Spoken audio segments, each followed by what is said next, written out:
Жашоо сүртүмдөрү. Сынак. Эмре Алтуу, Рожда Демирер, Ахмет Курал,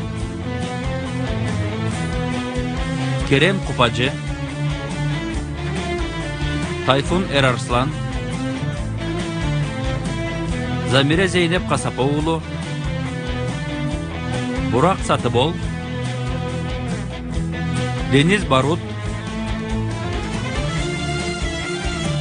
Мерал Асилтүрк, Эфе Караман, конок актер Ешим Жерен Бозоулу жана башкалар.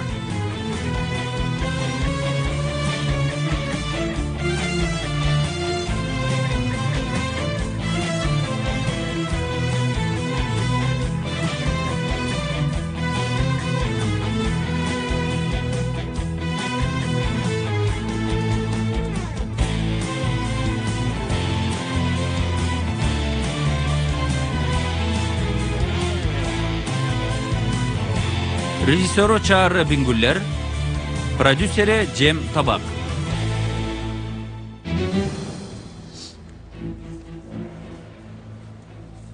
Тартип сактоо комитетибиз жактан алынган чечим боюнча Жанар, Еткин,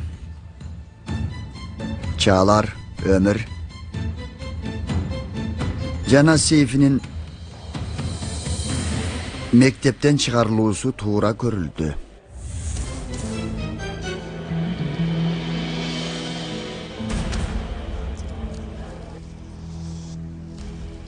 Дурну болсо сабактан 3 күнгө чыгарууга чечим чыгардык.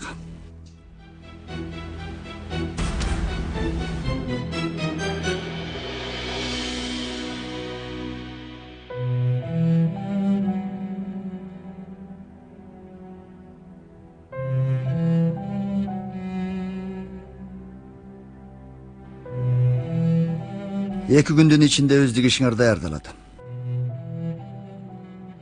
Жылдын аягы болгондуктан башка мектепке кабыл алынаарыңарга көзүм жетпейт.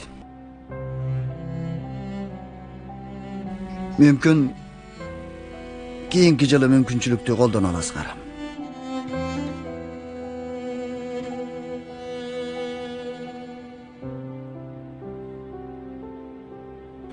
Айта турган сөзүңөр барбы?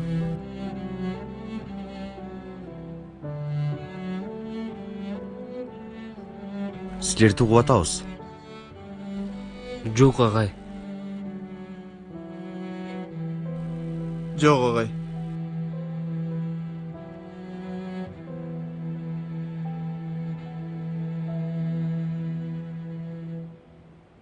Чыга берсиңер болот.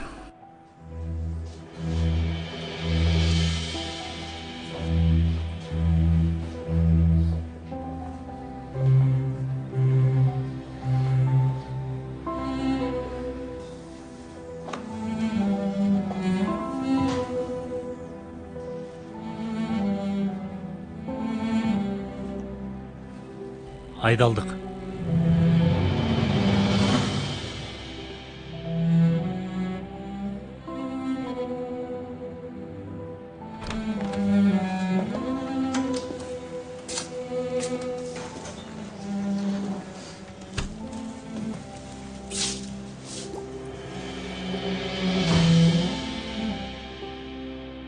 Баарыңарга чоң рахмат. Силерге абдан ыраазымын.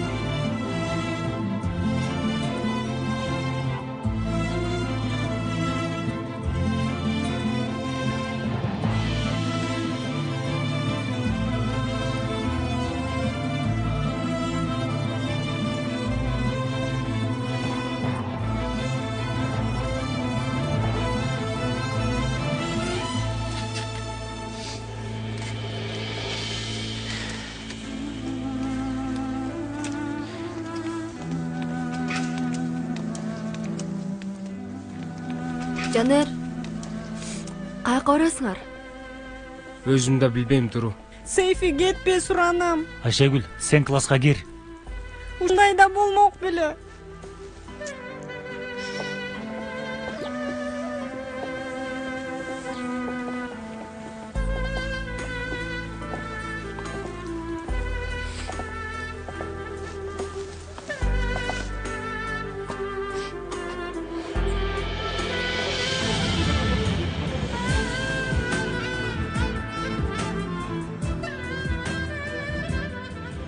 Bir жыл эми кантип өткөрөбүз? Кыйын эле. Өтөрүн өтөт, бирок учуп өтөт. Маңдайыбызга жазганы да. Элди коңшу көчөдөгү мектепке жөнөтүштү. Бизди болсо тозоктун түбүнө. Жыргап, сонун эс алып атканда.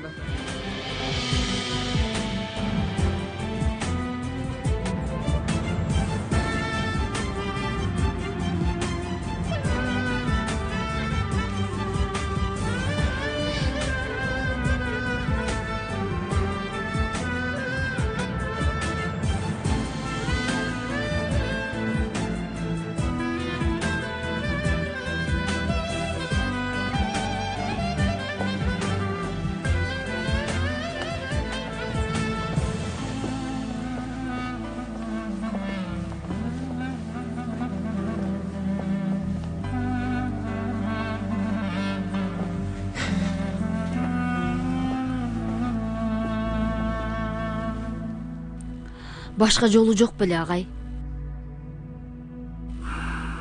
Жок болчу эжей. Оңой эле макул болуштуга. Эми буларга эмне болот? Жаңы окуу жылы башталганга чейин сабактардан көңүлдөрү сууп калбаса эле. Балким башка бир мектепте. Балким. Эми сабакка көбүрөөк көңүл бурушат. Же болбосо башка нерселерге болуп кетишеби? Кайдан билейин?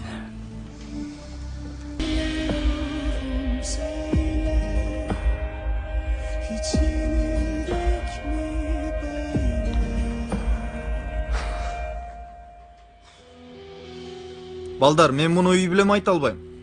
Кантип айтмак элек? Эжем ачууланат. Апамдын жүрөгүнө катуу тиет. Досторум, бир жолун таап түшүндүрөбүз. Эгерде бүгүн болбосо эртең болбосо бүрсү күнү. Баары бир айтабыз да. Мезгилди кайра артка кайтара алсак Достор, билем силер айта албай жатасыңар. Бирок күнөөнүн баары менде. Иним кайра баштабачы. Биз деле жаш бала эмеспиз го. Макул болбой койсок деле болмок. Туура айтат. Биз бул ишке баарыбыз чогуу киришпедикпи Еткин? Сен же мен баштадыкпы? Кандай айырмасы бар? Туугандар, ата энебизге кантип түшүндүрөбүз? Бирөөңөр бир нерсе айткылачы. Теманы башка жака бурбагыла. Эч нерсе деп айтпайбыз. Айтпайынан эмне кылабыз? Билбейм. Кайдан билейин? Жумуш таап, иштейбиз. Окуу жылы бүткөндөн кийин класстан өтпөй калдык дейбиз. Андан кийин эптеп бир жолун табарбыз. Мен макулмун. Мен да макулмун. Эми мындан да жаман нерсе болушу мүмкүн эмес. Туура айтасың.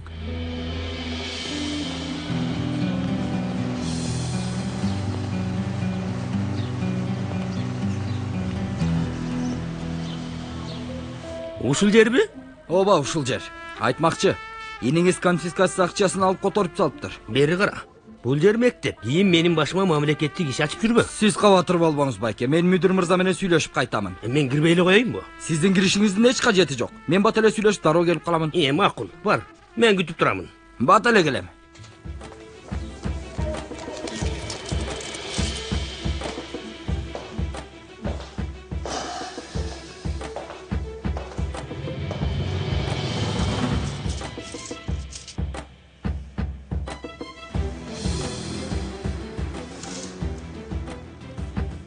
Метин Бey, Угуп жатам. тиги иши эмне кылып жүрөт? Кайсы киши? Тиги.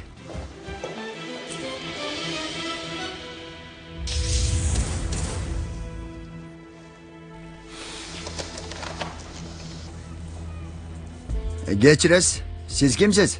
Emne oldu? Tinchlik em ne kılıp jatasiz? Ölçöp jatam. Görüp jatam. Emnege?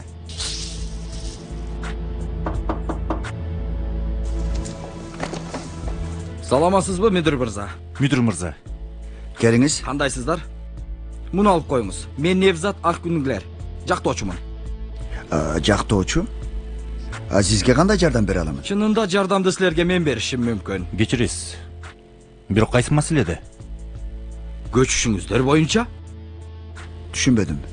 Көчүү боюнча? Силерге кыскача түшүндүрүп берейин. Уруксат берсеңиздер, отурсам болобу? Албетте, албетте отуруңуз. Чоң рахмат сизге. Не, сизди угуп жатабыз. Анда эмесе мындай. Мектебибиздин жери мамлекетке өткөрүлүп жатканда бир аз катачылык болгондуктан менин кардарым мектептин бошотулушун талап кылып жатат. Эмне дейсиз? Кайра айтыңызчы. Эмне үчүн? Германиядан окуучуларыңыз келип жатабы? Албетте. Бул чаташкан маселе.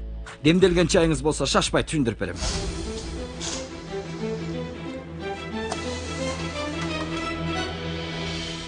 Армияга барып келген. Бирок биз дагы эле окуучубуз. Мурда окуучу болчубуз дегеним. Тил билген. Ай тиги англис тили сабактарынан качпаш керек эле. Эмне кылсак, кайра даярдансакпы? Туура иним. Дароо даярдан жиберели. Mr. and Mr. Brown in the kitchen. Бул Браундар ашканадан чыкпай жатса, кантип англисче үйрөнөбүз? Туурабы? Адам деген чыгып жашоого аралашат да. Каяктасың? Ашканадамын. Near the refrigeration.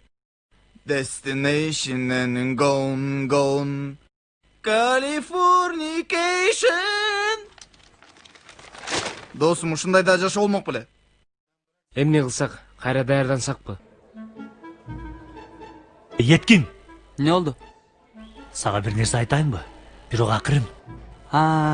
Сен банктагы акчаны айтып жатасың. Туурабы? Ал акчага иш баштайлы деп.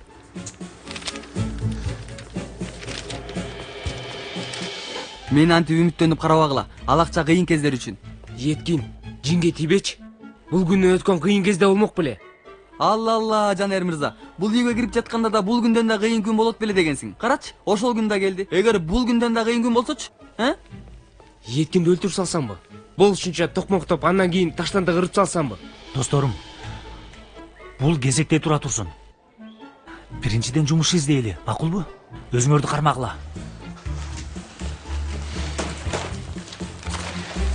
Бейлик түзүндө. Туура айтасыз. Мамлекет ишти кепилдик алат. Конфискация кылат, акчасын төлөйт да менчиктештирип алат. Бирок 2009-жылы бул окшогон сот ишинде жогорку сот жарандын пайдасына чечим чыгарган. Биз да ушул окуяга таянып жатабыз. Анан?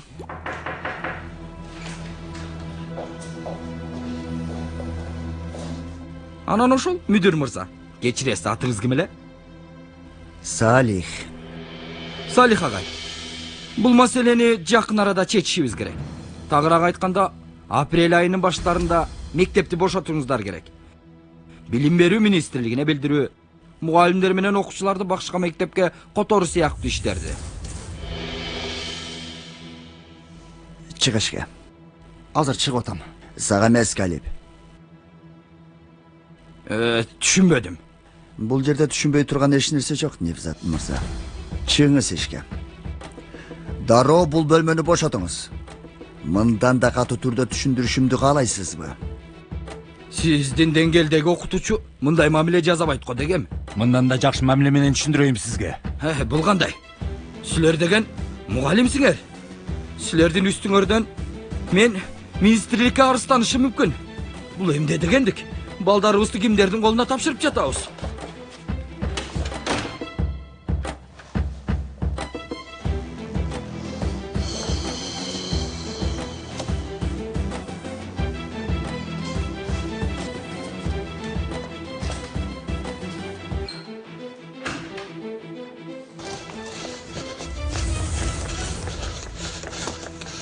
Ферди мырза, тезирээк кетели. Невзат, мен эмнеге чакырган жоксуң? Кереги жок байке, жүрүңүз. Эмнеге? Жүрүңүз байке, кеттик. Мен мүдүр менен сүйлөшөйүн дегем. Кереги жок байке, сөз түшүнбөй деген, Кудай. кетели. Жүрүңүз.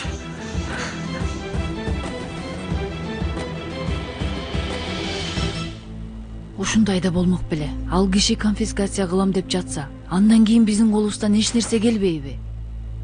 Кандайсыңар жолдоштор?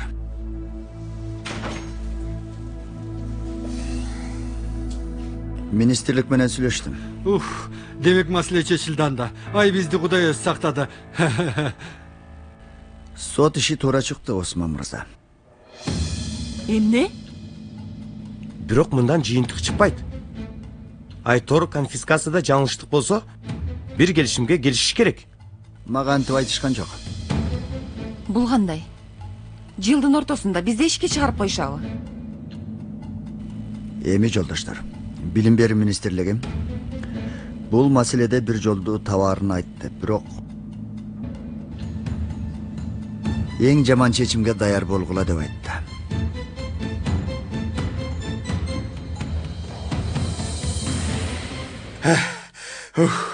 Темеле гипермаркет ачып аткансыйт. Ташый берсең дагы бүткүдөй эмес.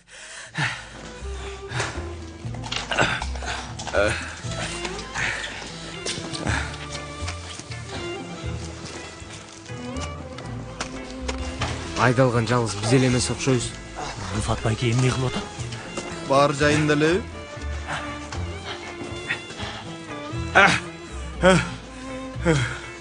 Жигиттер, келдиңерби? Байке эмне кылып атасыз? Кафемди Ферди акмактан коргоп атамын. Кана, азыраак сүйлөп көп иштегиле. Жүрү, болла баарын ташып жиберели. Бол. Эшикти жаап коелу. Ай, Пакизе, көрүп жатасыңбы? Чын эле акылдан айнып калдым. Бирок Рыфат байке туура кылып жатат.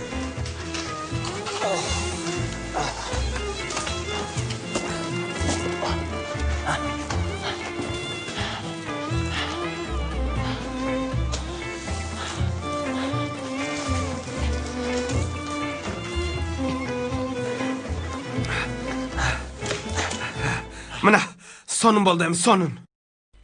Рыфат байке, биз бир аз ашырып жүрдүк окшойт. Ашырган жокпуз. Макул анда.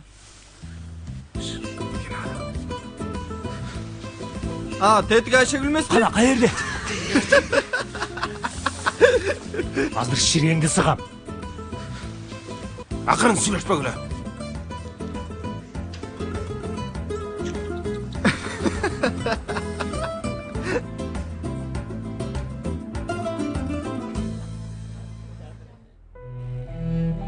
Балдар, атан билип калчу болсо майдалап эле салат. Өлдүк биз, баарыбыз өлдүк. Айше Гүлчү.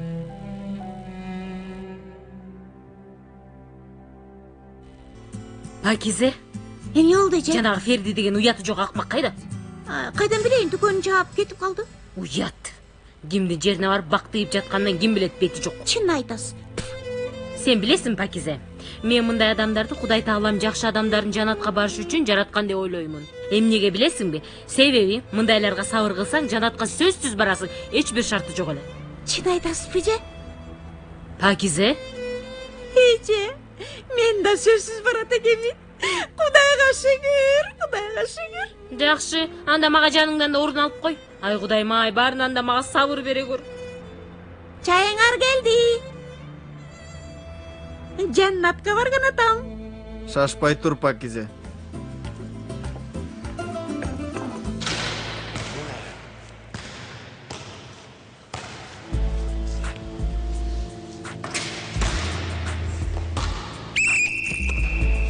Силер 5 мүнөт эс алгыла, мен азыр келем.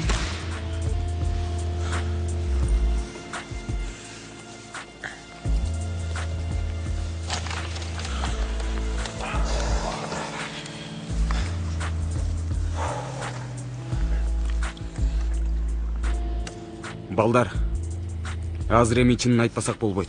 Жанерлер болбосо бул оюнда жеңишке жетише албайбыз. Анан аларды ким кыйнаптыр? Мунусунда четтен ашып кетиштир. Туура дечи. Бирок алардын да бир себеби болсо керек. Албетте сөзсүз бар да. Бирок мектеп жетекчилиги муну түшүнбөйт. Азыр бизди карасаңар. Алар биринчи келишкенде бир качы сууга чөктүрүүгө даяр элек. Эми минтип кайгырып атабыз. Ооба, атандаштыгыбыз бар эле. Бирок китептерде баатырлар жардамга кол сунбай таштап кете албайт. Жаманбы же жакшыбы, эң кыйын учурларда биздин жаныбызда болушту. Эң башта кенен агай.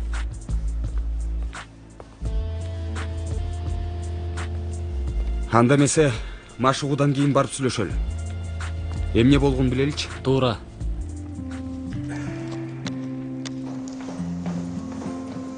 Yüksel, машыгуулар кандай болуп жатат?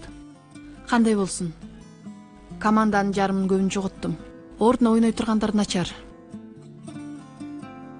Эмне кылалы? Колубуздан эч нерсе келбейт.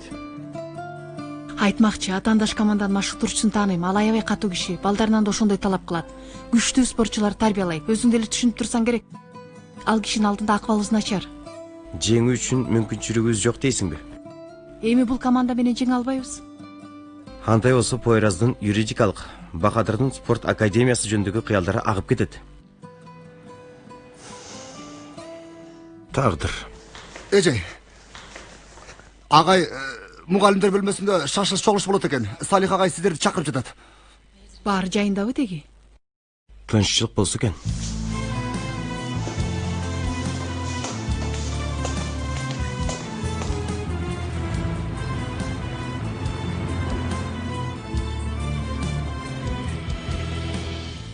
Биринчи балдардын кылгандары. Эми болсо Ферди деген акмак. Акыбал жакында оңоло тургандай көрүнбөй жатат, жолдоштор. Агай, түшүнбөй атам. Макул. Ойлоп көрсөк кандайдыр бир жаңылыштык менен бул конфискация маселеси пайда болуптур. Бирок бул Ферди деген киши ушунча баланын келечеги менен кайсы бети жана эрдиги менен ойноп атат. Өзүңүз көрүп турасыз го, эжей. Андан да ойногонду улантып жатат. Бирок агай, ушундай да болушу мүмкүнбү? Зехра эжей, болор иш болуптур. Эми кандай болсо да болгон иш болду. Андан да Билим берүү министрлиги жаңы мектеп үчүн бир жер таап, курулушту баштоо мүмкүндүгүн айтты. Бирок бул убакыт ичинде кандай чечим чыгат, аны мен да билбеймин. Жок агай, жалгыз гана бети жок. Тарбиясы жок адамдын айынан биз ушунча көп окуучубузду жолдо таштай албайбыз. Таштай албайбыз эмес, таштабашыбыз керек. Карагыла, жолдоштор. Билим берүү министрлиги, достор, колдорунан келишинче жардам беришет. Биз болсо эми чечимди күтүшүбүз керек. Бирок ошол учурда сабактар улана берет. Аз болсо да токтомой жок. Ал эми эмне өзгөрүү болуп турса, мен силерге кабар берип турамын.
Кылганыңар туура эмес, балдар. Кантип эле башка жол болбосун. Эгер болгондо Кенан агай же Салих агай бизге айтышмак. Мунусунда биз чектен чыгып кеттик. Бирок биз артка калып бармакпыз. Мектептин аты жазылган табулон силер эмне кылмак элеңер? Үйдүн дубалы бош тургандан кооздой ойлоп чечтик. Мага айтсаңар башка нерселерди алып бермекмин. Эми жардам керек болсо сөзсүз.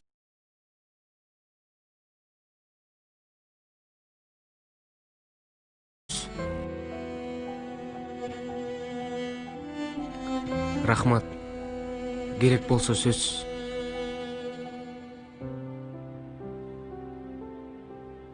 Мен жумушка барышым керек. Чай менден болсун. Кеттик балдар. Биз да бара аланда. Кеттик келе.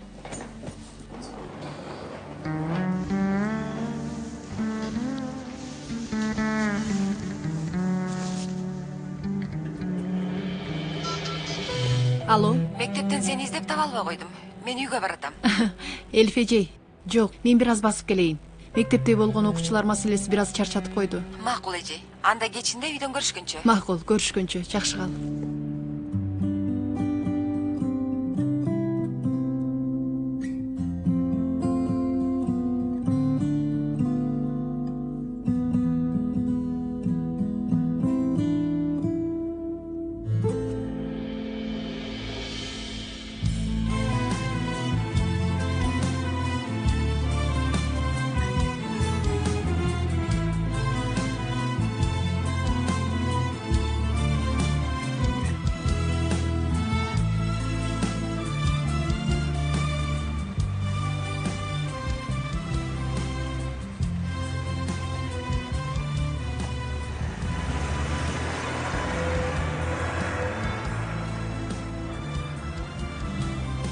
Бир нерсе болду.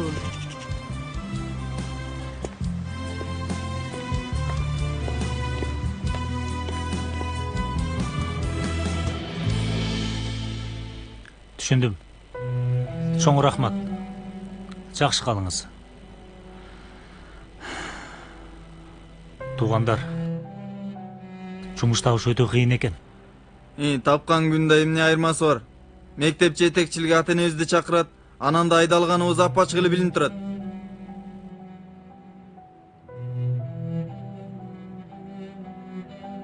Балдар, бул үйдө кандай сонун күндөр өттү?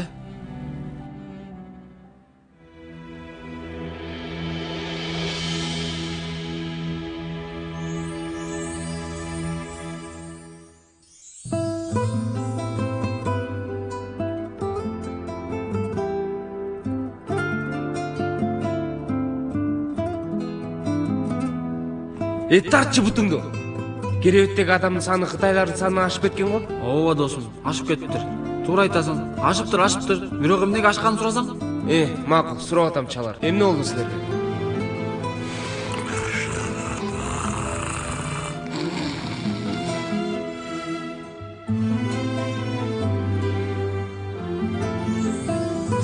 Ана мырзалар, бул мээден чыга турган сүйгөнүңөрдүн ээсин оодара турган, силерди 21-кылымдын чыган адамы кыла турган бул укмуштуу идея үчүн ачык соодалашууну 10 лирадан баштадым. Ким баасын көтөрөт? Кана? 11. 11 лира деди. 20. 20 лира деди Сейфи. 50 берем. 50 dedi. Sat diyorum. 55. 55 dedi, sat diyorum. 60. 60 dedi. 60 verdi. Sat diyorum. Sat. 70 mi 50? 70 lira dedi. Sat diyorum. 100. Oo. Жигиттер, даратканы меники. Hop. Sen ek satta da çıkmay kılasın girsen. Koyu belgileşçi beni.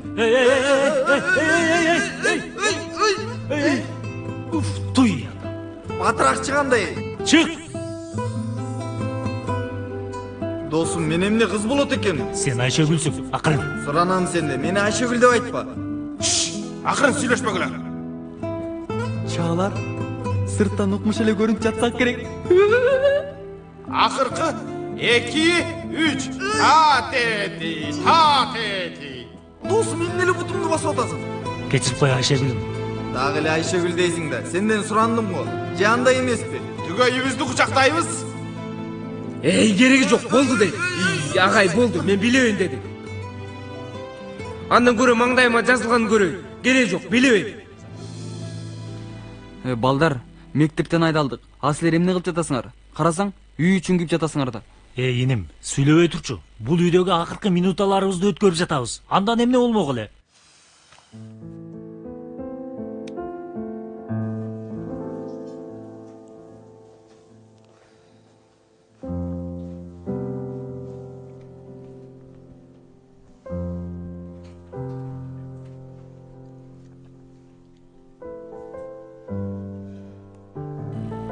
Апа, Апакем, угуп атам Дору. тиги мени мектептен жаза алганым үчүн кечирип коюңузчу. Өзүм да өкүнөм. Дору, мектебибиздин башына түшкөн мүшкүлдөн кийин сенин жазаң эч нерсеге татыбайт. Түшүнгөн жокмун. Мектепти бошотушубуз керек экен. Эмнеге? Себеби мектеп курулган жердин ээси менен колдонуучусунун ортосунда түшүнбөстүктөр чыгыптыр.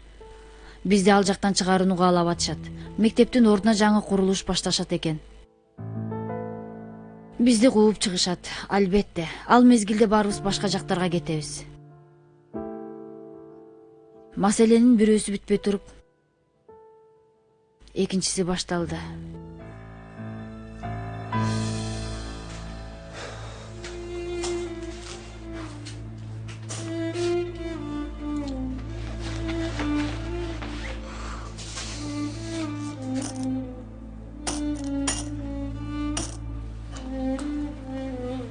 Caner.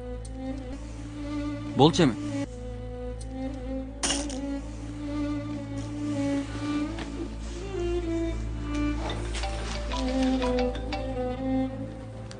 Угуп атам. Жанер, жолуксак болобу? Ооба. Үйүнүң эмне болгон Дуру?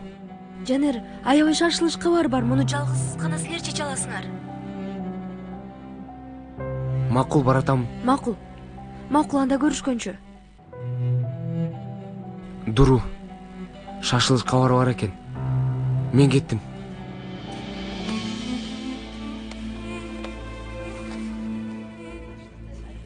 Жанер. Мектепти жаап коюшу мүмкүн экен. Ай Кудайым ай, маселе эмне мынчалык чоңойтуп атышат? Жок, силердин айыңардан эмес. Тиги Ферди деген киши бар эмеспи? Ооба. Мектептин жерине байланышкан чатак маселелер бар экен. Ферди сотко бериптир. Эми бардык нерсе анын пайдасына чечилип атыптыр.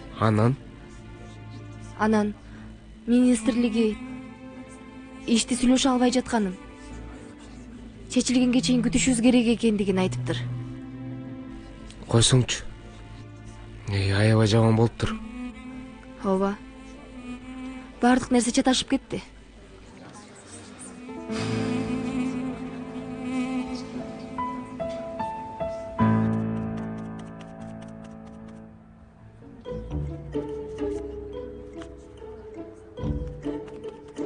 Козум, мени айтты дээрсиң, окубай эле отурат.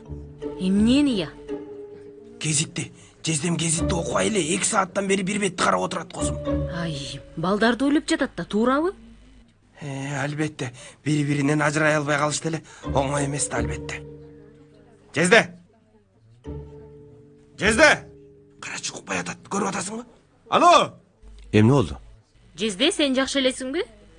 Жүрөгүм кысылып жатат, Айнур. Балдардын абкалына, андан дагы мектепте болуп жаткандарга. Эмне болуп кетти? Киши акмак болуп чыкты. Бул мектептин жерин бөлгөндө бир маселе чыккан окшойт. Эми мектепти бошотуп окшойбуз. Кандайча? Ошондойчу. Үй кала береттичи. Мен барып келип турам. Жылдын ортосунда Юсуфту башка жерге которбойлу. Көрүп жатасыңбы я? Кайсы бети жок кылмак муну? Мен ачамын. Жаңы кабар барбы, Жезде? Кош келдиң. Салам. Кандайсың, Айнур? Жакшы, сен кандайсың? Мен да жакшы. Ким келди? Мен келдим. Кош келдиң. Кош келиңиз, Элиз эже. Кош келдик. Кош келдиң. Чоң рахмат. Өйдөт. Айнур бутун чечкен жок. Рыфатым, жүр, биз ашканага барып келели, жүр. Жаңы отуруп атпадык белек. Сонун кылып бадыраң жемекпиз. Ашканага баралы. Ошол жакта бадыраң менен көңүл ачы бересиң. Жүр жаным, кел. Эмне болду? Чынында азыр туурабы билбейм, бирок Айта бер. Бүгүн тозок сыяктуу күн болду. Көнүп да калдым. кел атып Белинге жолуктум. Сүйлөштүк кичине. Мындай нерселер боло берет дедим. Жаштык сүйүү жаз жамгыры сыяктуу бат өтүп кетет. Кийин аркаңа бурулуп караганда жылмай бестейсиң дедим. Мен бул сөздөрдүн жардам берерине эч ишенбейм. Бирок Негизи жакшы кабыл алды. Ишенген сыяктуу көрүндү. Ошого үмүт кылам. үмүт кылам.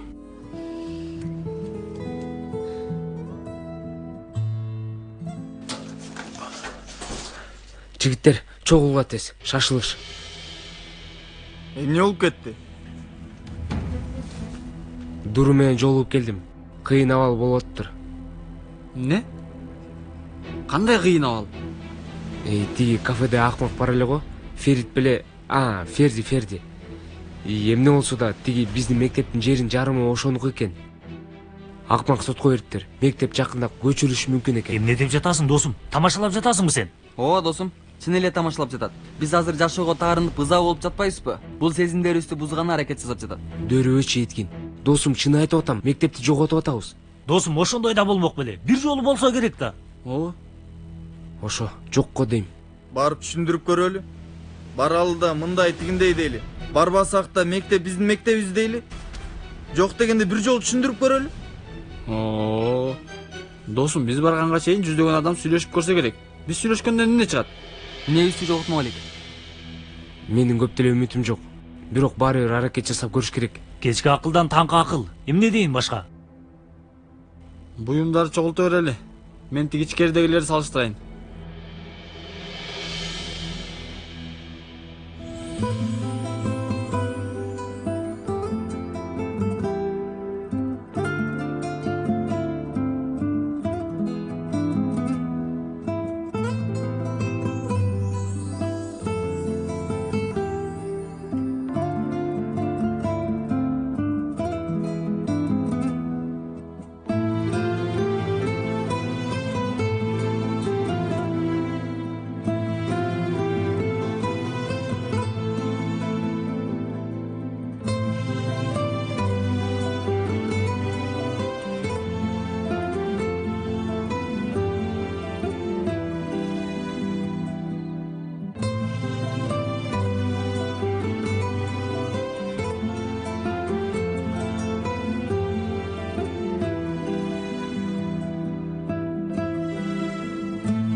Эй адам, кафе сасып кетти.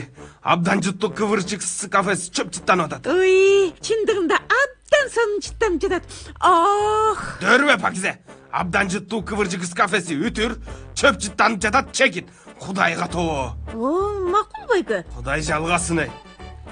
Рифат? Эмне болуп жатат сага? Эмне жинденесиң? Пакизеге сүйлөмдөгү үтүрдүн ордун түшүндүрүп атам.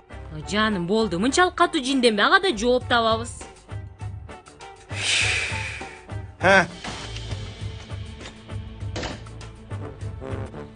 Баарыңарга кутман таң. Келди чечим. Эмне? Мага айттыңбы? Эмне жаман көзүң менен карап жатасың? Силер андан көрө мага рахмат айткыла. Эшикке чыгарып салам баарыңарды. Эмне кылып атасың байке? Эмне кылып атасың? Кулагың жакшы укпай жатабы? Түшүнбөй жатасыңбы? Жактоочу жалдадым. Сот ишинде жеңебиз. Мектепти да алабыз. Ошол замат баарыңарга жол ачык. Эмне? Мектепке асылган бети жок адам сенсиңби? Ай, бети жок дегениң кандай? Байке, демек мектептин жерин талашкан акмак сиз турбайсызбы? Тармалым, мен бул кишини майдалап өлтүрөмүн. Анан түрмөгө отурганда таза кийим, жемпир сыяктуу нерселерди алып келип турасыңбы? Түрк фильмдеринин сериалдарында бар го. Рифат, суранам, өзүңдү карма жаным. Кудай үчүн суранам. Кудай сактасын, бисмилла. Кое бер. Кудай сактасын. Кайларын айтканда капкан туулар. Кое бер муну. Кое бергиле. Сен несибизге келмешсиң, байке. Ай, Рифат жаным, жакшы элесиң. Карачы, жүрөгү дүкүлдөп чыгып микро атма. Келген күнүндө эле кеткен күнү да жөн кечкен жок көңүлүм тынч болбой атат. Талашып муштасак да жакшы балдар болчу. Көнүп калдык эле да. Бул мектепке да көнүп калдык эле. Балдар, мындай болгон жакшы эмес. Баарыбызды башка жерлерге жөнөтүшөт. Андай болбой калат го. Туура айтасың. Мектеп бөлүнсө да биз бөлүнбөйбүз жигиттер. Жанерлер сыяктуу биз да бир үйдө жашайбыз. Эмне дейин? Бир жолун табабыз албетте. Табабыз да, Табабыз. Табабыз албетте. Сен кайда барсаң мен да ошол жакка барамын. Эми, сен дегеним, силерди айтып атамын. Барыңарды. Силер кайда барсаңар ошол жакка барамын деген мааниде. Мен эле эмес, Пелин, мен баарыбыз бирге барабыз. Макул, түшүндүк. Сенден кутула албайбыз.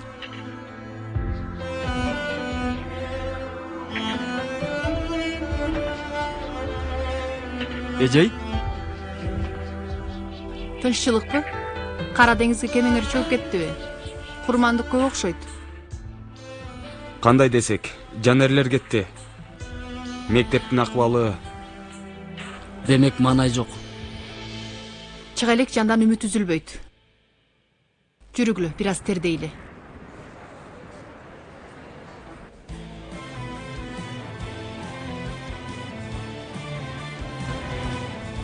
Болгула?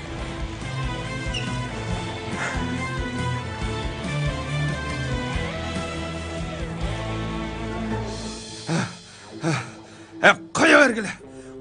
Коя бергиле муну, коя бер. Урам десе урсун. Ала турганы да болот. Коя бер. Мен азыр бул адамды мууздап салам. Айнурдун айткандары абдан туура. Коя бер. Дүйнө бир микробтон кутулсун. Мен муну муунтуп салайын. Азыр же болбосо, бул мени муунсун. Бул бети жок түрмөгө отурсун. Балам муну мага айтып жатабы? Байке, суранам, акырын болуңчу, отко май койбай. Пакизе, бир стакан суу алып келчи Байкеге. Байке, болду. Жинди кылды мени. Адамга сабыр калтырбады. Уктуңарбы балдар? Мектептин жерине көз салыптыр эмеш. Тойбодуңбу сен эмне? Тойбодуңбу? Жедиң бардың дер сени. Ал меники, бул меники. Уктук Байке, уктук. Биз да ошол үчүн келгенбиз, сүйлөшөлү деп.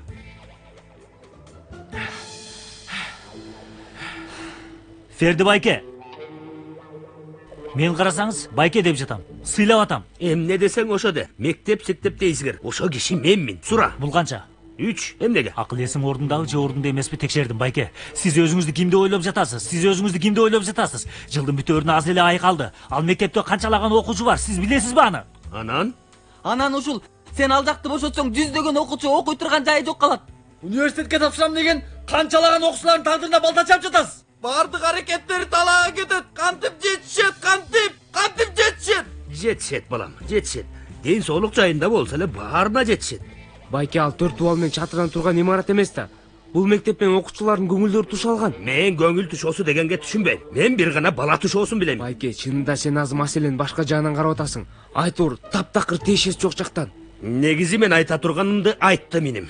Анан мен азыр сыртка дүкөнгө чыгып баратам. Ала турган нерселерим бар. Теге сатыла турган оокаттарды карай тургула. Оокаттары да. Буларга тийбегиле. Булардын баары саналуу. Акчасын тиги кызыл чачтууга төлөгүлө. Сага айтып жатам. Эсебин сенден алам. Жакшы карагыла. Кызык адам экен. Макул анда балдар. Бекерге күч коротпогула. Күйгүздү го чиркин, күйгүздү го. Менде да ушундай болот агай. Кыржалат болгондо дароо эле табытым ачылат. Аш болсун эжей. Ай, эч жакшы болбоду. Аябай сагынам го. Мен да сагынам. Сизди, окуучуларды, мектепти. Негизи мен мектептин тазалык деңгээлин айтып жатканмын. Айтор аракеттенесиң, тазалыкты бир жерге чейин алып келесиң, андан кийин колдон кетип калат. Эми башка мектепке барып, жаңыдан башташым керек болот. Таң калтырасыз да агай. Бул жакта мектеп бөлүнүп жатат. Сиз эмне үчүн эле күйүп жатасыз? Мен кичине көңүлүңүздү ачайын деп, жакшы бир тамаша кылайын деген болчумун. Эже, момпосуй? Эмне болду агай? Оң колум менен кармадым, сол колум менен кармайынбы? Кичине тиштесем болобу эже? Мен тиштеп койдум. Жебиресизби? Макул.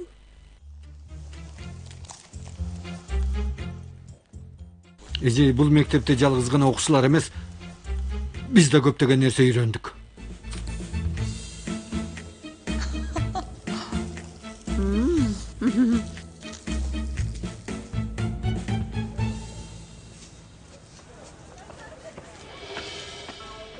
Кармачы гана, карма. Бекем карма.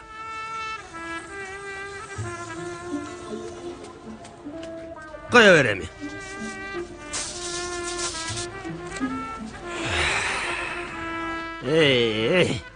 Эми каалаган бага.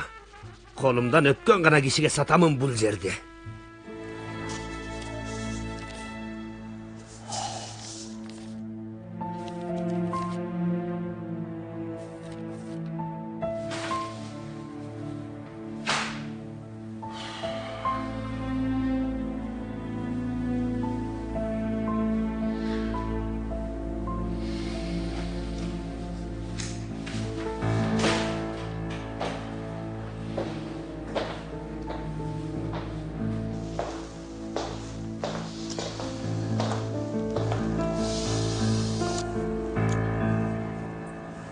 Жок. Мындай болбошу керек. Токтой турчу. Дагы эмне кылып жүрөт?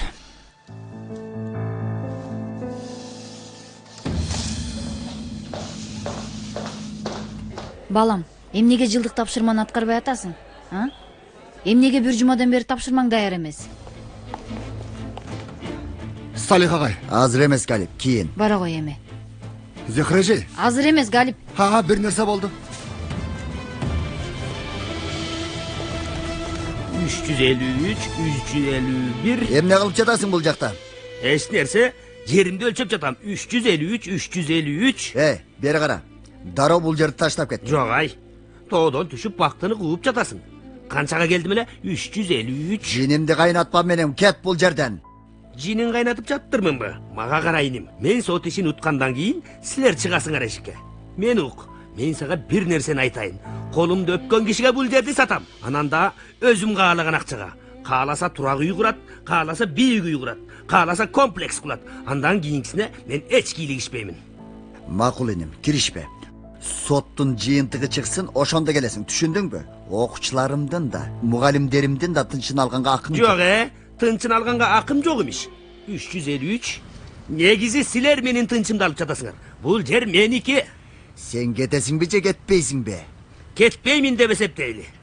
353. 353 дегениң эмне? Жеримдин чарчы метри 353. Уруксат берсеңиз агай. Кечириңиз, 1024.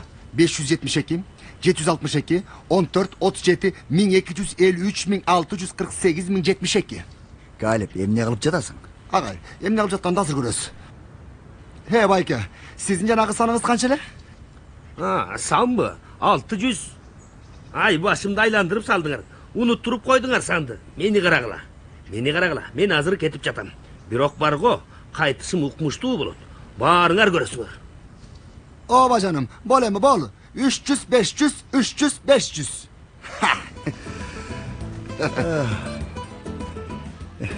О, Кудайым ай. Чай коюнбу агай? Кой, Галип, кой.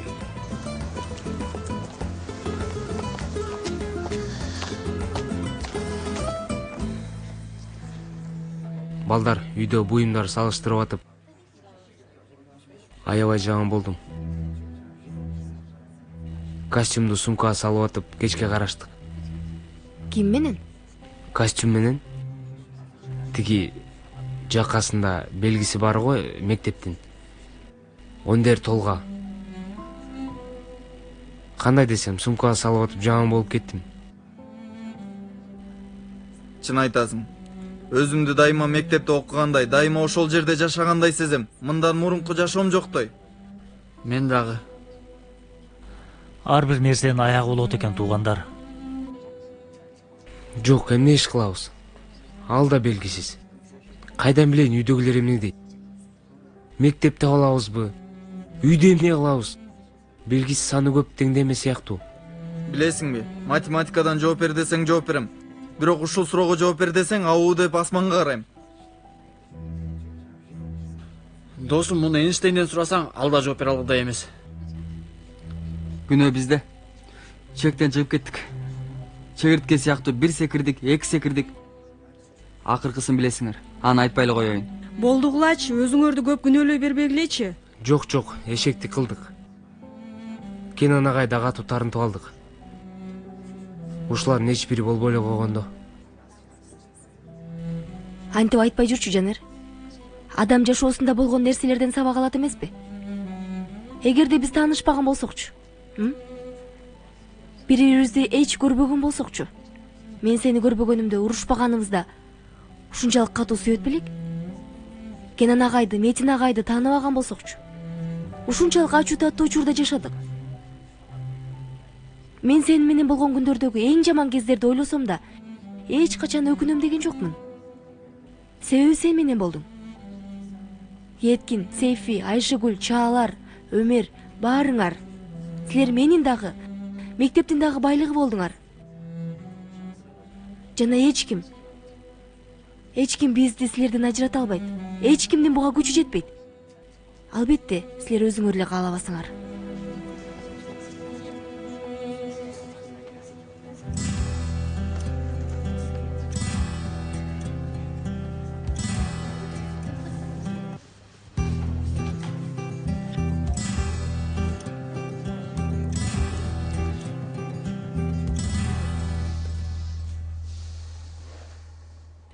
Кичинекей кезимде атам кумдан ак сарай жасаганды үйрөткөн болчу.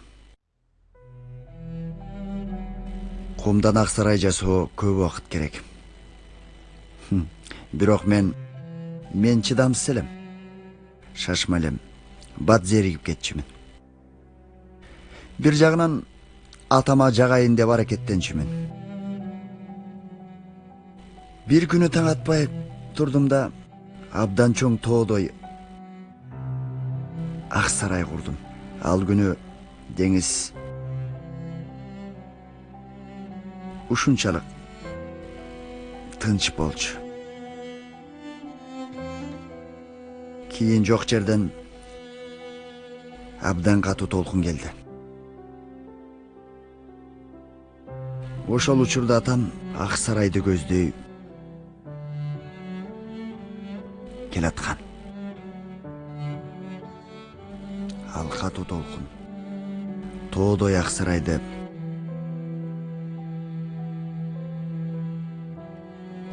бир заматта бузуп кетти. Агай, билемин, сиз көп эмгек жасадыңыз.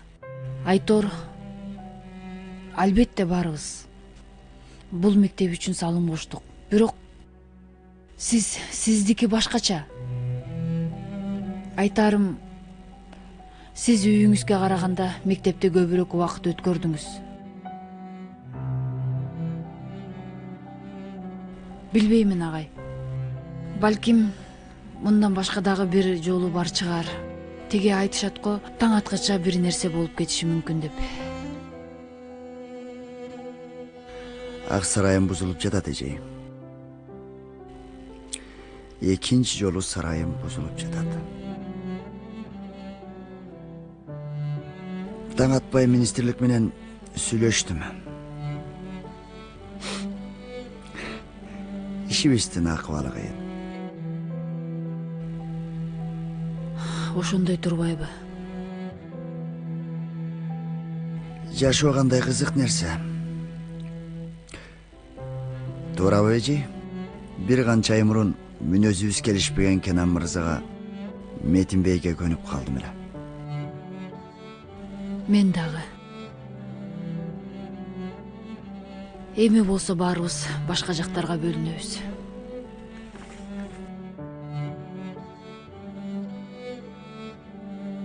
Ооба.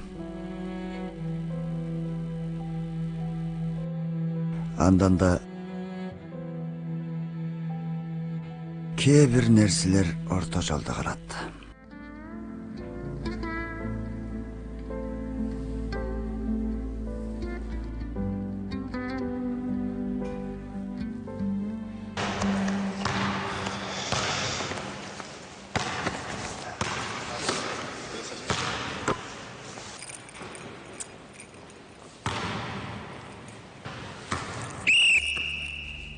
Бул жака келгиле.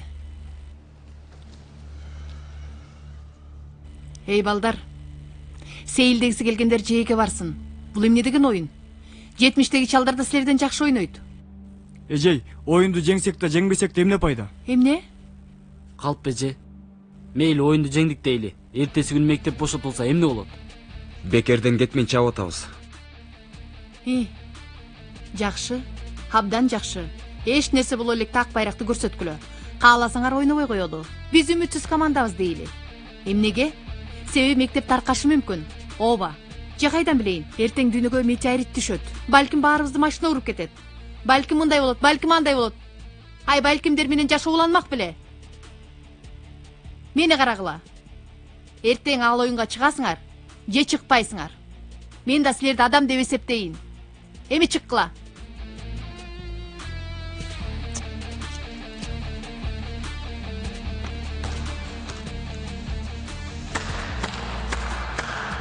Азамат. Көздөрүмө жаш айланды. Сен бөбөктөргө адабият сабагында окутуп баштадың окшойт. Бул жакта эмне издеп жүрөсүң? Ачууланып жатасыңбы? Оюн боло турган залыбызды көргөнү келдим. Дароо жинденбей эле кой. Кимди алдап жатасың сен я? Оюңда мени бурчка камап шылдыңдаган жатасыңбы? Жок, анткен жокмун. Албетте сөзүңдү угуп калдым. Жыгылган кишини ансыз да тепкилегим келбейт. Мени кара. Мен жыгылбадым. Биз жыгылбадык. Муну эсиңден чыгарба. Ал мектепти мен биринчи болуп бүтүрдүм. Сен экинчи болчусуң. Бул дайыма ушундай болгон. Сени менен оюнда көрүшөбүз. Көрүшөбүз.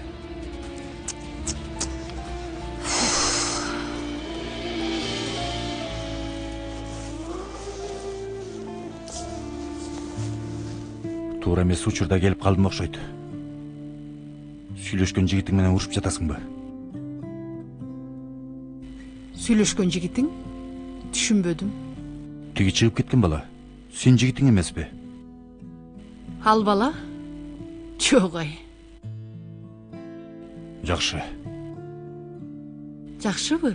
Жакшы дегеним, жакшы, неме мен ал бир жакта, сен бир жакта кандай десем экен?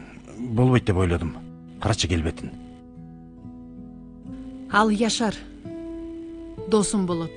Айтор дос болуп да эсептелбейт. Ал экөөбүздүн ортобузда кандайдыр бир атаандаштык бар десем болот. Мурунтан бери дайыма ушундай ойдо келди, умтула берет. Эртең ойной турган команданын тренери экен. Акылыбызды билип калыптыр. Атайын келип, менин жиниме тийип кеткиси келиптир. Сен анын жагын жапсаң керек. Бүтүрдүм албетте. Кыжалат болбо.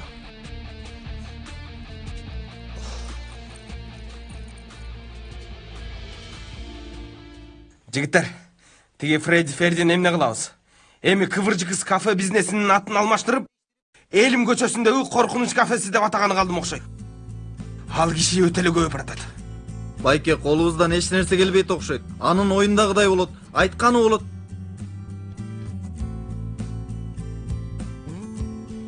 Мен туура эмес айтып алдым окшойт. Келесо. Жок дегене кетип атканда мектебибизге пайдабыз тийсе гана. Айтор ушунчалык керексиз ишке башыбызды иштеттик. Эми ушундай жерге келгенде фыс деп бензин үстүгөндү. Досум, албетте бир жол болсо керек. Чын эле, килейген ушу өмүр толгай лицей жабылып калабы эми я? Бар, уруксаат бергиле. Мен аны өлтүрөйүн. Мен түрмөдө жатканда Айнур мени карайт. Силер болсо Айнур эжеңерди карап турасыңар. Ошентип жашап турабыз. Руфат байке, суранам сизден, дөөрүңүзчү. Мен оюма бир нерсе келип жаткансыйт. Аха. Жакшылап жашыңлабалар. Тирүү кылмыш аппараты иштеп баштады. Кудай отобо, мындан 2 мүнөт мурун мектебибизди куткаралы. Балким пайдабыз тийип калат деген сен эмес белең, Жанер мырза? Туура досум, мен айттым, бирок менин квотам толуп калды. Мен мындан кийин кылмыш жасай албайм. Жок болду, бейбаштык жок, бүттү. Ай досум, токточу. Бала планын айтсын. Айта бер, иним. Макул, анда айтсын. Кылмышты көрдүм. Не? Достор, башка жолубуз жок. Мунун мээси айланып калыптыр. Буюрса баары өтүп кетет. Балдар, жашы жетпегендер уурулуктан эч кандай жаза албайт болуш керек. Мектепке кайра эле кайтып келебиз деп ойлойм. Мен ошондой ойлойм. Досум, сен эмне деген өзүң угуп атасыңбы? Балдар, мен чын эле тамашалаган жокмун. Силерден суранам. Мен уксаңар, кийинчерээк мага рахмат айтасыңар. Мына мындай.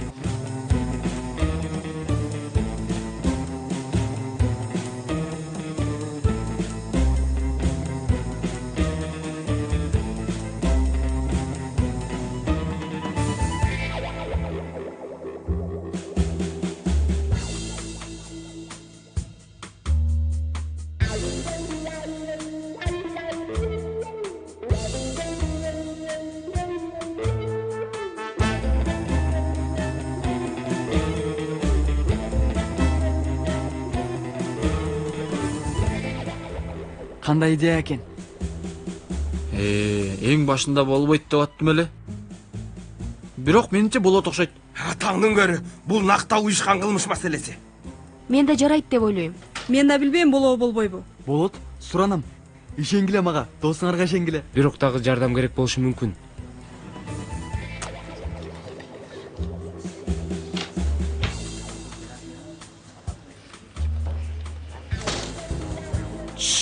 Таптык. Салам балдар. Изделген кан табылды. Жылдыр отургушту. Отургула.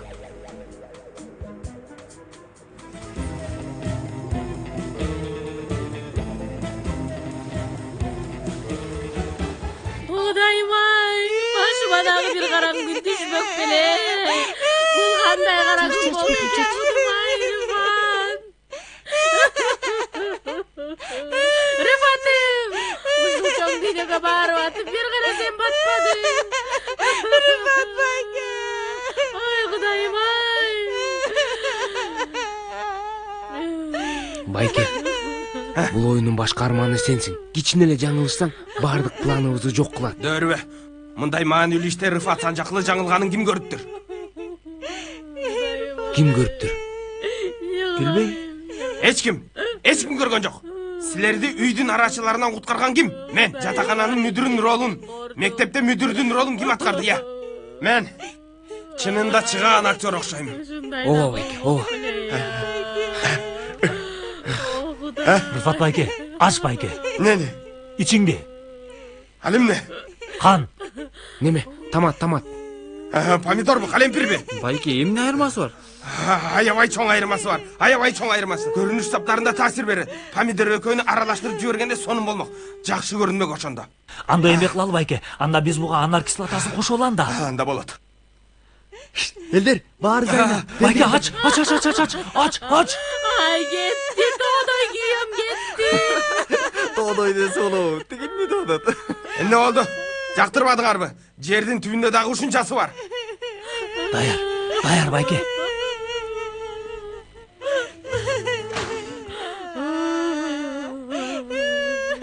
Кандайсың жээним, жакшыбы? Азыр бир аздан кийин сага жээнди көрсөтөм. Тынччылыкпы? Жеңебизге эмне болду? Келечекти көрүп атканды. Келечекте боло тургандарга ыйлап атат. Бар, сеним, башың жайындабы? Жинди болдуңбу? Эсиңди жоготтуң. Мага эмне болсо ошобуз. Толгундан атам. Эмне үчүн? Досум, Рыфат байкедей адамды табыш оңой эмес. Рыфат байке күндө эле өлбөйт го. Кантип толкунабай коеюн? Макул жеткен, өзүңдү карма. Рыфат, кетме! Тармалым, бул эмне кылганыңыз? Эмне кылайын, күйөөм менен коштошуп жатам. Тармалым, бир кабин жирди бузуп саласың. Болду эми, Күчтүү бол, эжеке, күчтүү бол. Келгиле, элдер, келгиле. Кара көз калбасасы, сырлары бул жерде. Курсаңар үчүн даяр тамак. Абдан сонун сөз турбайбы? Курсаңар үчүн даяр тамак. Дагы эмне болду? Кет бул жактан. Башымды оорутпай жоголчунар. Байке, бул кафеден азыр такыр кетесиң. Мени уктуңбу? Мунун эмне? Болду, алнары. Антпе, токтот дедим. Жөн, кое бер. Кое бер деп жатам, кое бер. Кое бер колумду. Кое бер дедим. Кудай.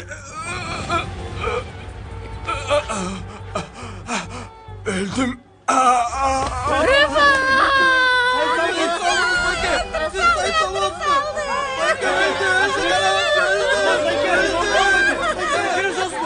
Кылмышты Мыкачысыз сиз.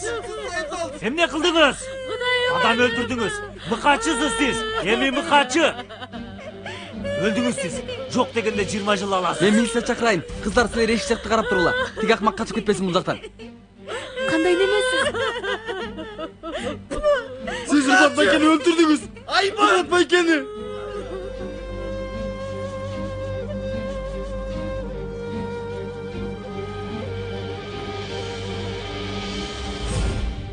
Ömür boyu oturasız. Жеңилдик жок, жеңилдик жок. Биз болсо көп өтөбүз. Балким өлүм жазасын алаттырсы, Тооба. Мындан башка жолу жокпу я? Жактоочу жалдасакчы. Бул жерде жактоочу эмне кыла алмак эле? Күйдүңүз сиз. Эгерде жашыңыз 18ден төмөн болгондо аз жаза алмаксыз. Чын элеби? Ошондойбу? О, ошондой. Өлдүңүз байке. Силер канча жаштасыңар? Мен 17 жаштамын. Демек, силер менден азыраак жаза аласыңарбы я? Кафени жана мектепти өз ордуна коюңуз. Кылмышты мойнума алайын. Андай кылба досум. Жаштыгыңды бузуунун кереги жок. Бул мыкач адамды коргобу? Досторум, мен бул мыкачыны коргобой элемин. Силерди коргоп жатам. Келечегиңерди. Силер үчүн өзүмдү курман кылып жатам. Мага караңыз, Ферди мырза. Кафени жана мектепти өз ордуна койсоңуз, баарын мойнума алам. Макул, макул. Ойлонуп көрөйүн болобу? Макул, ойлонуп көрөйүн. Макул байке. Сиз ойлонуңуз. Чечимиңизди чыгарыңыз. Биз сизге 3 күн убакыт берели. 3 күн. Ооба, ойлонуңуз. Эч кыйынчылыгы жок. Ансызда бир аздан кийин милиция келет. Милициябы? Ооба.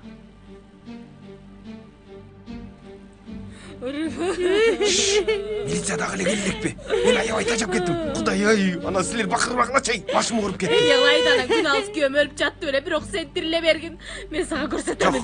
Мен анда тирилбей эле коеюн. Биротоло өлүп калайын. Мына өлдүм мен. Кудай сактасын, жете тойдогон.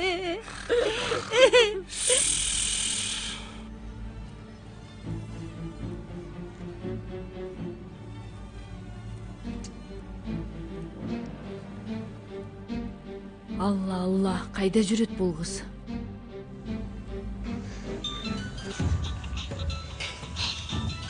Апаңбы? Ой, макул, ушул милиция келсинчи, Рыфат байкенин мыкачысын алып кетсин, анан чалып коем. Алло, Дуру. Кызым, кайсы мыкачы? Алло. Рыфат байке жаш болчу, көз алдыбызда өлтүрүп койду. Байкуш Айнур эжени карачы кыйналып атканын байкуш. Алло, кызым. Алло, Дуру, жооп бер телефонго. Алло. Байкуш адамды өлтүрдүм. Телефонум алынып калыптыр да.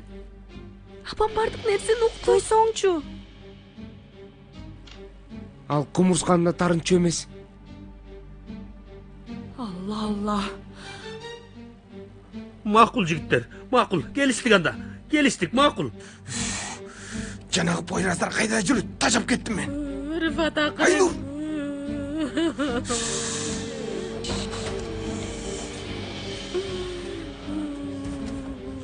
Оп, каяка?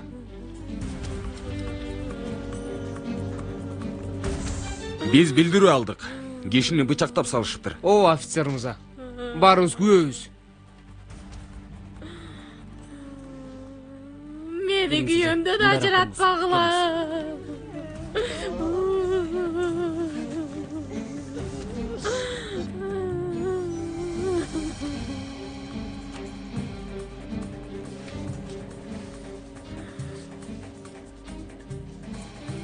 Комиссар өлүп калыптыр. Кайдагы өлгөн? Ойду келди сүйлөбө.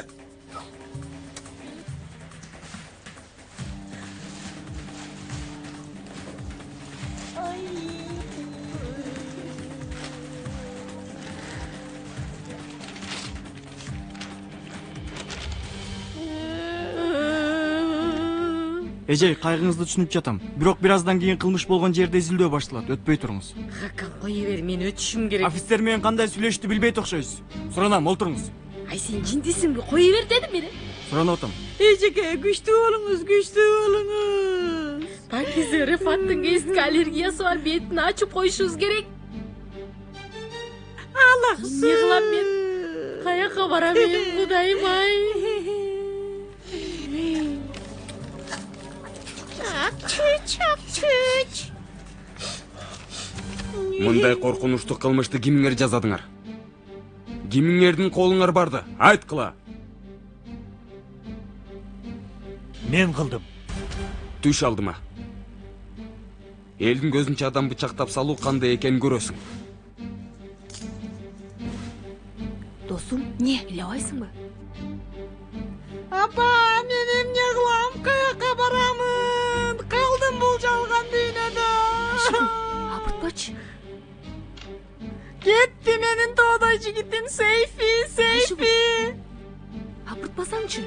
Бул кишилердин баары чындыктын күбөлөрү. Андан дагы бизде тартылган видео бар. Эгерде эртең сот ишин жаппасаңыз, Сиздин кылмышыңыз боюнча иш козголот. Сотто ушунча көп күбөлөрдүн сөзүн укпай кое алышпайт. баары түшүнүктүүбү сизге? 1 мүнөт. Балдар 1 мүнөт. 1 мүнөт күтө тургула. Алло, Невзат? Не иним? Менмин, Невзат, жап. Иним жап. Мектептин сот ишин жаап сал дейм. Жаба бер. Ишиңерде жаап сал. Сонун алдадык акмакты. Сонун алдадык. Сонун.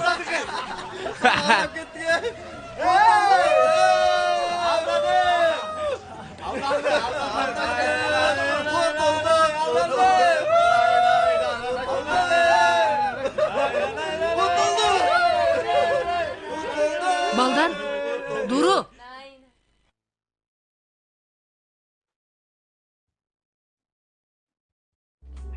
Бул жерде эмне болгон мага ким түшүндүрүп берет?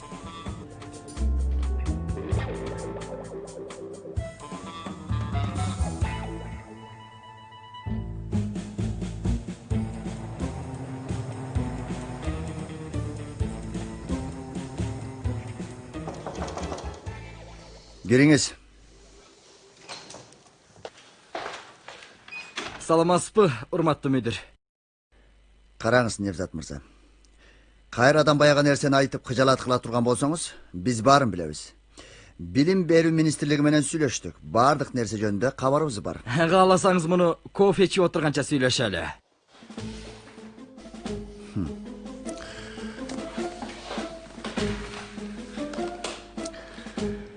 Галип, тузду кофе алып кел. Тузду эмес, кечириңиз, таттуу.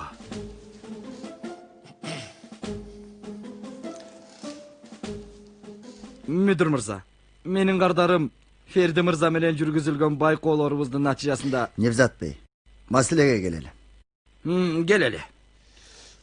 Кардарым бул жер үстүндөгү жапжаш келечегибизде билим алуу укуктарынан ажырабасын деп, балдарыбыз жылдын ортосунда жолдо калбасын деп, сынак аз калган мезгилде кыйналып калышпасын деп кылган иштеринен баш тартты.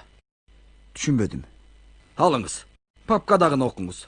Кандай кардарым бар экенигин сиз да көрүңүз.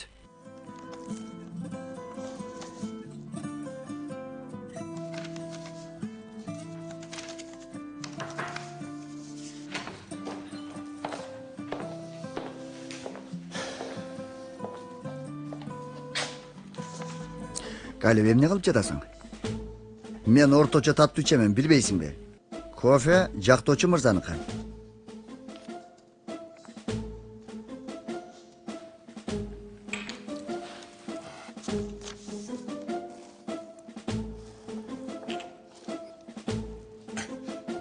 Жакшы экен.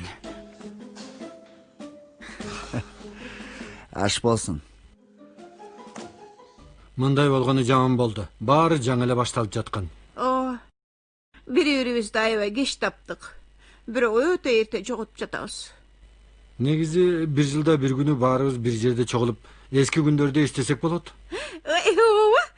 Тиги түрк фильмдериндегидей кылыппы? Бизди бул акыбалга алып келген тагдырга капа болом. Ай, мындай болсо туберкулез менен ооруп калам го.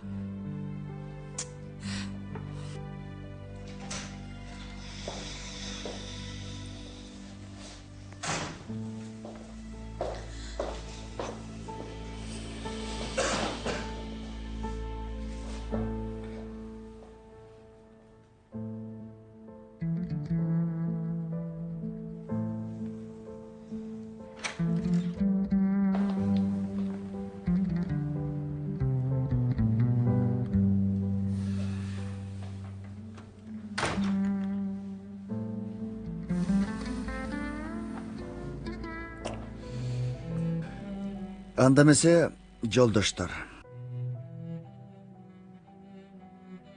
Кандай айтышымды да билбей жатамын. Айта бериңиз, Салих агай. Биз даярбыз.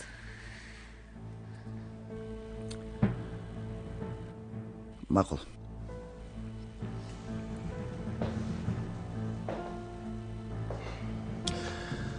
Эми жолдоштор. Маалымат ушундай. Бул жерде калабыз. Эмне? Чын айтып жатасызбы? Ооба, бул жерде калабыз. Эч жака көчпөйбүз. Бул кандай болду? Жердин ээси бул жердин акысынан толугу менен баш тартып. Суранам баарын башынан айтып бериңизчи. Белгинече ишениңиз. Мен дагы билбеймин эмне болгонун. Анда мен билет окшоймун агай. Бизди белгисиз баатырларыбыз куткарды. Кантип? Ким? Жанерлер. Албетте, Пойраздар да жардам берди. Кече Рыфаттын кафесинде. Ал кишини көндүрүү үчүн Рыфатты өлтүрүштү. Эмне? Жолдоштор, чындап өлтүрүшкөн жок албетте. Оюн үчүн. Бул узун окуя. Башынан айтып беришим керек. Укмушсуз да. Коркутуп жибердиңиз бизди.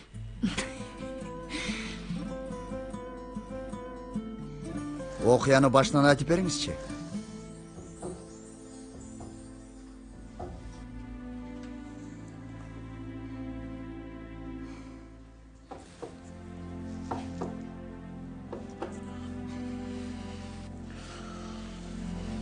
Кеттик балдар.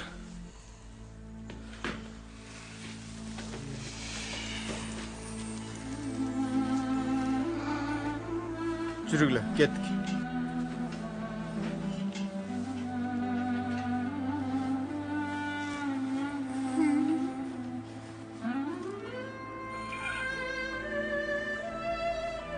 Болду Еткин. Болду эми. Болдучу. Балдар, эштен сыртка чыкканга чейин эч ким ыйлабасы макулбу? Анан каалаганыңарды кылгыла.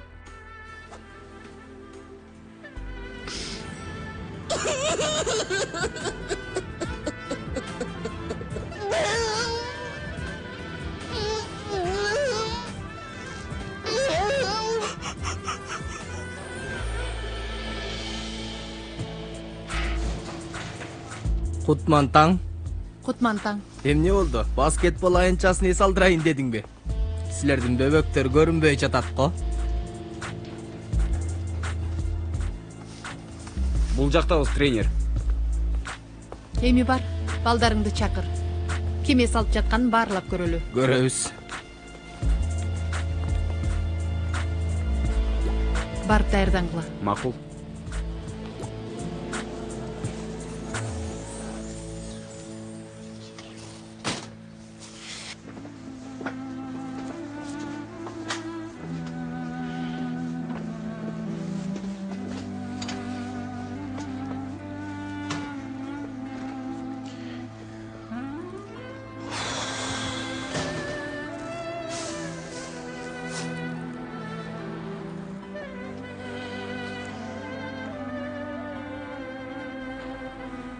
Мен бул жактан кетким келбей жатат.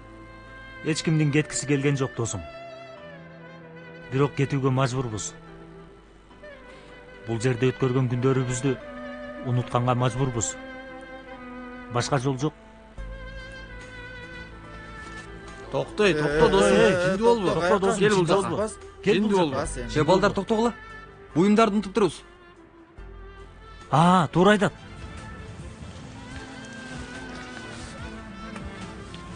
Баргыла. Бирөөңөр жардам бергиле. Кудай то, сен жардам бербейсиңби? Досум. Мен ал үйгө кирсем чыга албай калам.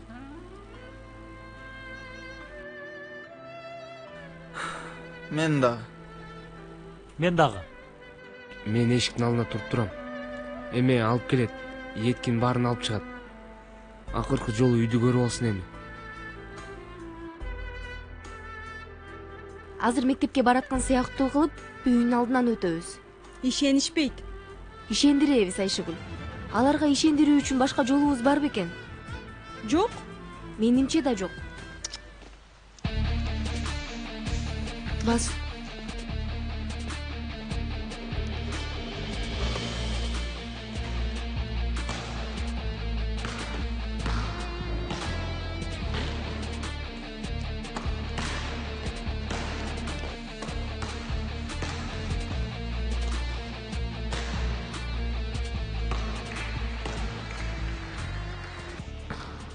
Кана эмесе.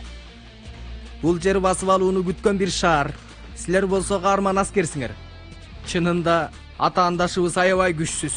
Бир муштум менен жерге жыгыла тургандай күчсүз. Бирок баары бир силер аларды тең катар көрө бергиле. Бир аскерге жалгыз гана ушул жарашат. Кана, көрсөткүлө өзүңөрдү, арстандарым. Эже, мушташалуу. Кереги жок. Эже, азыр сабап салалы, баары бүтөт. Ооба эже, токмокту салалы.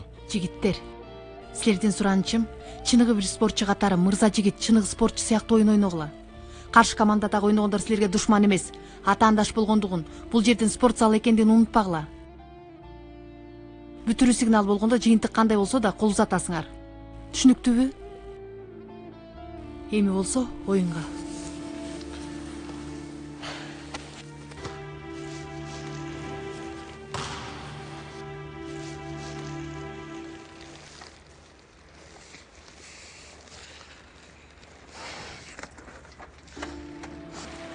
О, таксиге отура турган акчабыз барбы биринчи? Ай, Кудай жазаңды берсинчи, Еткин. Кудай жазаңды берсин. 40 000 лиралык байлык туруп, бизди жокшулукта жашаткан Еткин. Биздин үстүбүздө булжуктөр болсо да акчанын жүзүн көрсөтпөгөн Еткин. Кылмыш аппараты чыккынчы болгон Еткин бол. Кулагың угуп жатабы Еткин мырза? Ук. Өзүңдүн досторуң үчүн акчага саткан Еткин. Ай жигит ай. Эмгеги жок кылып кеткен байкушум. Жалгыз гана достор үчүн аракеттенип, досторуна жаман көрүнгөн Еткин. Аяттың ай, курмандык Еткин. Тур болду эми. Досум Еткин, сен ушул акыбалың менен жума намазынан чыккандарга барсаң, көп акча таап келесиң, нанусун.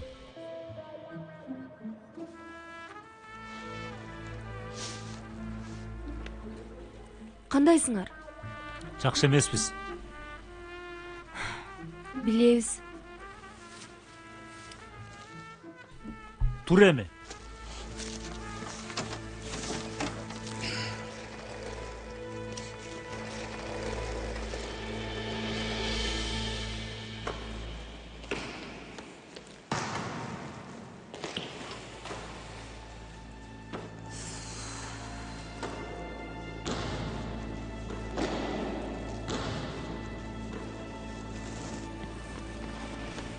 Бейтин кайда?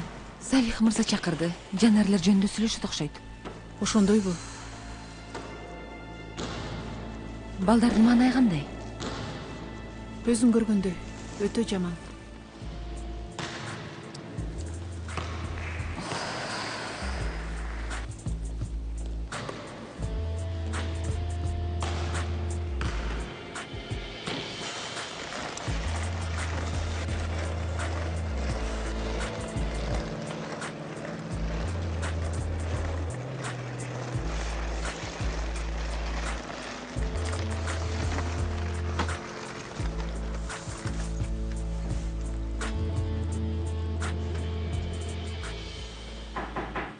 Кириңиз.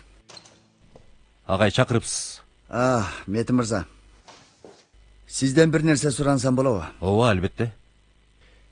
Сизден сурарым, жанерлерди таап, мектепке алып келесизби? Жанерлер дейсизби? Тиги документтерин чогултуп жөнөткөн окуучулардыбы?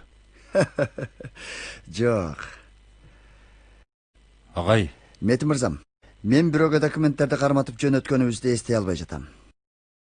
Андан да мектебибизди Ферди деген баледен куткарган окуучуларга документтерин эмес, ардак кагазын беришибиз керек да. Туура айтасыз. Мырзам, сураным, болуңуз, эч убактыбыз жок. Иш илгери, агай. Жардамыңыз менен иштер илгери болот, мырзам.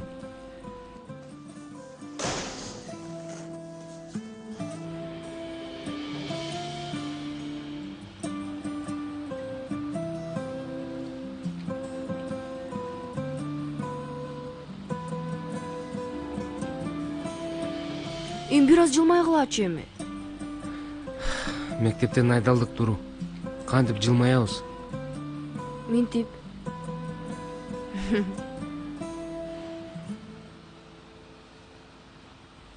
Бизде жылмая турган акыл ал калдыбы? Мен азыр ичимден ыйлаганы менен бир аздан кийин муунуп калышым мүмкүн. И жаным менин, ичиңден ыйлап жатасыңбы?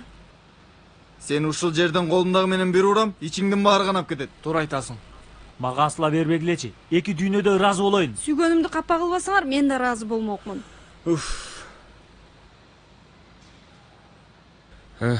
Коштошуу мезгили. Болгула.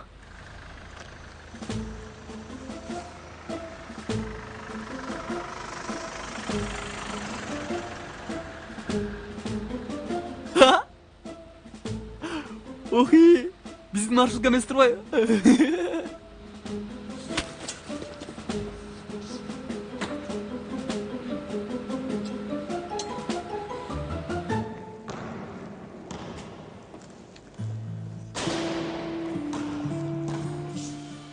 Эмне болду?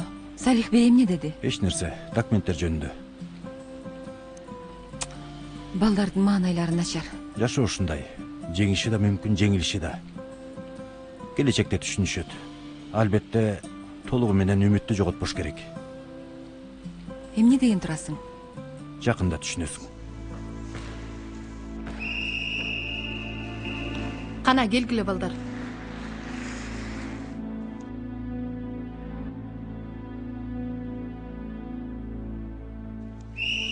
Эми оюнга.